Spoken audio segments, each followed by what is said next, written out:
നമ്മുടെയൊക്കെ നാടൊക്കെ പോലെ തന്നെ ബീഹാറും മാറി. അത്രയ്ക്ക് വന്നിട്ടില്ല. അത്രയ്ക്ക് വരണം. ഇനി ഒരു 25 വർഷം ഇനിയും കഴിയണം. ഞാൻ 84 വന്നിട്ടുണ്ട്.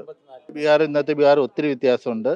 അന്നെന്നൊക്കെ പറഞ്ഞാൽ ഞങ്ങൾ രണ്ട് ട്രെയിനൊക്കെ കയറിയായിരുന്നു പറ്റ്നയിൽ വരുന്നത്.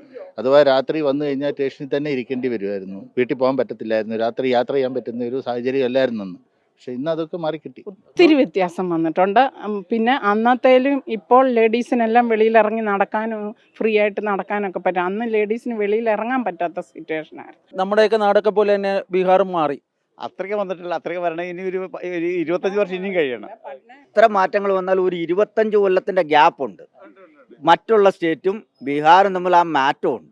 ആ 25 കൊല്ലം അത് വികസിക്കുന്ന അനുസരിച്ച് ഇത് പിന്നെയും വരുമ്പോഴത്തേക്ക് അപ്പോഴത്തേക്ക് മാറ്റം ആ പുറകോട്ട് പോയ അടിച്ച മാറ്റം എന്നും ഉണ്ടത്. അത് നമ്മൾ തള്ളിക്കളയാൻ പറ്റും. അന്ന് ഒരുവിധം റോട്ടിൽ കൂടിയൊക്കെ ആൾക്കാരും പോയി കഴിഞ്ഞാൽ തിരിച്ചു വരുന്നതാരും പ്രയാസമായിരുന്നു. കാരണം കത്തി കൊണ്ട് എന്തെങ്കിലും കൊണ്ടുപോകുമായിരുന്നു. ഇന്നിപ്പോൾ അങ്ങനെയുള്ള പ്രശ്നങ്ങളില്ല.